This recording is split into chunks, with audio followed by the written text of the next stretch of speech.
Kumusta mga kabayan? I'm Jack Chris the Explorer. Welcome to my vlog. Samahan ninyo ako sa mga biyahe, adventures at buhay dito sa Europe. Hello guys, welcome to my vlog. So guys, sa ngayon pupunta kami sa Bernets Castle. So ituturo ko kayo dito guys kasi napakaganda ng view dito guys, no. Napaka aliwalas yung hangin tsaka yung tanawin niya. Para siyang fantasy guys. So yun guys, ako nga pala si Jack Chris the Vlogger, no. So ayan na po guys. Ayan na po yung Bernets Castle. Sa loob niyan guys, makikita niyo dun sa loob guys. Mamaya ipapakita ko sa inyo yung mga super nice view sa loob kasi mga original yung mga antiques dun guys, no. So ito na yung guys yung nasa labas. Sa labas to ng meron siyang parang lake, palibutan siya ng lake. So para siyang sa palabas lang natin to nakakita guys, na kahit ako dati sa mga fantasy movie yung mga ganitong view. So ngayon guys, pupunta kami dito guys, na i-explore namin dito sa loob. Ang entrance pala dito guys ay nasa 32 euro. Bali dalawa na yon. So ayun guys. So pero bago makapasok dito guys, kailangan nyo ng tour guide kasi pag kayo lang guys, pwede kayong maligaw kasi napakalaki ng kastilyo na to. Kasi simula po to nung sinaunang panahon. So guys, ayan guys, ito yung sumpaan ng parang romantic lake.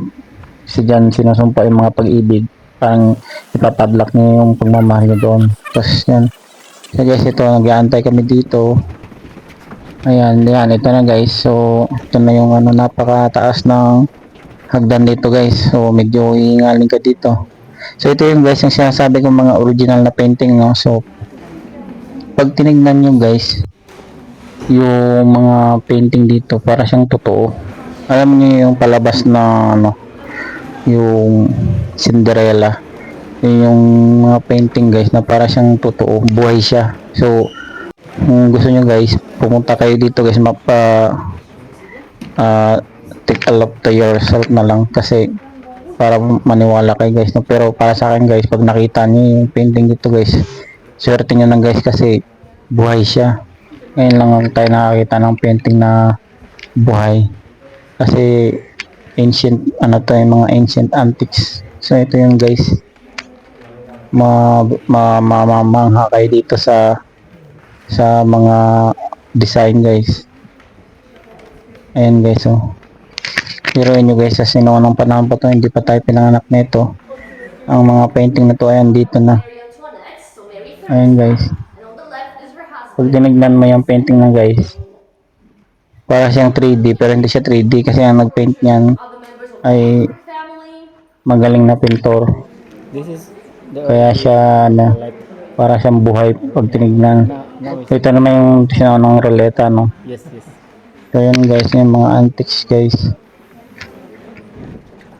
So yan, kung nakita nyo ito, yan lahat guys. Pero mas maganda guys, pag nakita nyo ito sa personal, malapit lang naman to guys, no. Bernets Castle, pwede sa station dito sa may sa may dulo lang ng sa norte ng Slovakia. Ayan guys. So ayan guys, pagka tingnan mo lahat yan guys, sa mga painting design, sa mga architect. Ayan, mga chandelier. Ayan guys, so bali mga tao dito guys na nag-tour, ako lang yata ang Pinoy dito, at yung iba mga locals at foreigner, mga Italians at Spanish. So biro nyo guys, galing pa sila sa ibang bansa, no. So pumunta lang dyan para mag-tour. Ayan na guys, ito naman yung sinaunang orasan, ilang years na yun guys, no. So guys, ito yung pinaka mysterious mirror guys, no. Pag tumingin ka daw dito guys, nabukas na maging sobrang pogi naman daw guys. So, mas maganda guys, punta kayo dito guys, no? Malay mo, mayroong mangyaring kakaiba. O, di ba? Tumitig ka to dyan, tapos isipin mo lang yung gusto nyo mong, ano, itsura. Tapos bukas kayo, magkamukha mo na yung iisip mong itsura guys. O, di ba? Kakaiba siya, no? So, yun guys, no? Kakaiba dito talaga yung mga design. Yan, mga sinuunang, ano. Yan. Ito naman yung higaan ng, ano, ng arena.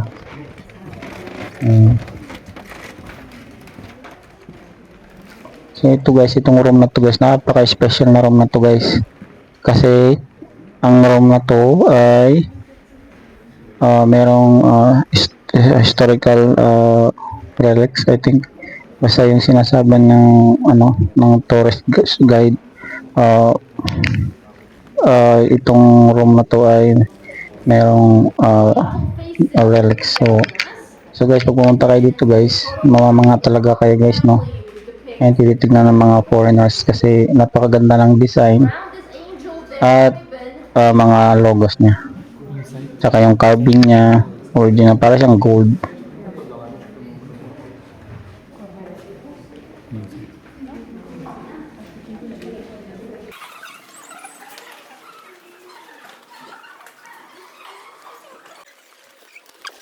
Merong ano simbahan sa loob guys, parang chapel na malaki, no. So ito yung ano, akit kami ulit sa kabilang castle guys kasi parang ano siya. Yung castle kasi na divide yan sa dalawa. So ito naman yung sa kabila. Akit kami sa taas, no. Titingin kami din ng ibang view doon.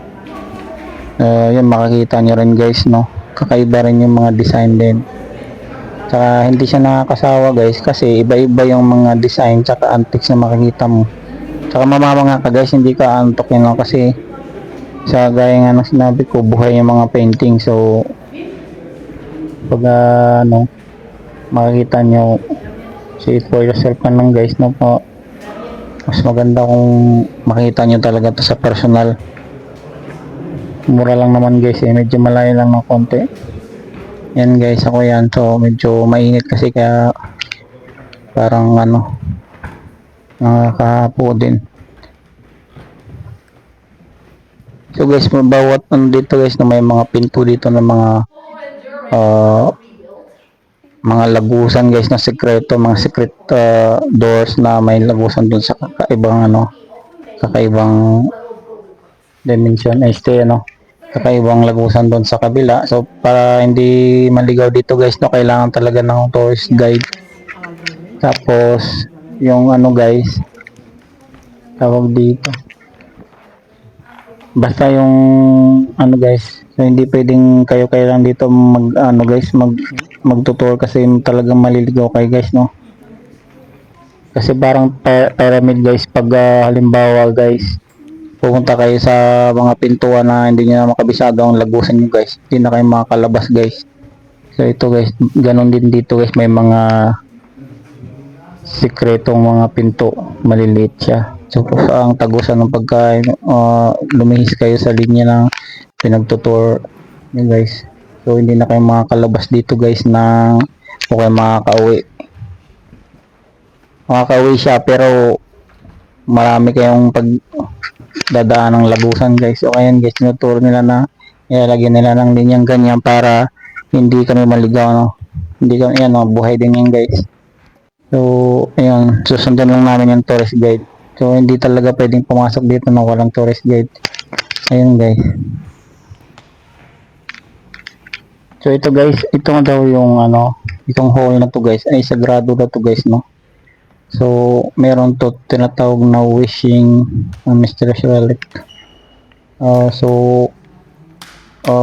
Pwede kang mag-wish dito guys, no. Sa mga ano lang naman to guys, sa mga matataas na mga may mga ano, hari o kaya reyna, ganun. So guys, ito naman yung view niya guys, na pag sumilip kayo sa bintana, bawat bintana guys, makikita niyo yung view dito guys. Napakaganda naman talaga, para siyang fantasy.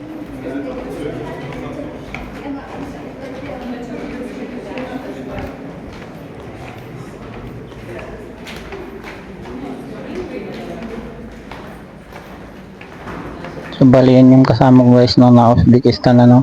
Mabait yan guys, so dalawa lang kami ngayon. So siya lagi kasama ko doon sa mga tourist. So mayroon din so ditong parang mini hall. Baga may salo-salo guys sa kaharian. Ayan, dito rin guys no. Para siyang convention center. Pero dito iba to guys. Para siyang pag may ano lang salo-salo sa loob ng kaharian. So, 'di ba napakaganda guys. Nakakamangha talaga ang design dito sa kaharian na to. Ang tawag ng castle na to guys ay Voynich Castle sa Slovakia na salita no. So, yan guys.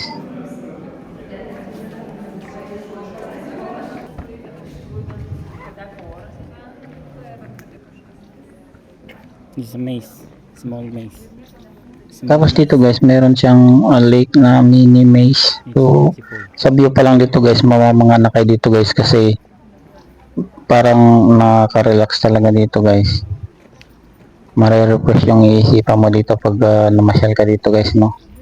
Napakaganda ng view. Pero guys, meron pang ibang view nito bukod dito sa view na to kasi ngayon kasi may kasama kaming tourist guide so hindi namin napuntahan yung parang lake doon sa ano sa baba. So okay lang din naman. Pero kung doon kami pumunta, hindi kami nagbayad dito ng tourist guide. So, mangyayari guys, konti lang yung makita namin view. So, yun guys. Ito na yung view dito sa pinaka parang hardin nila dito guys sa Carian guys. Na napakaganda.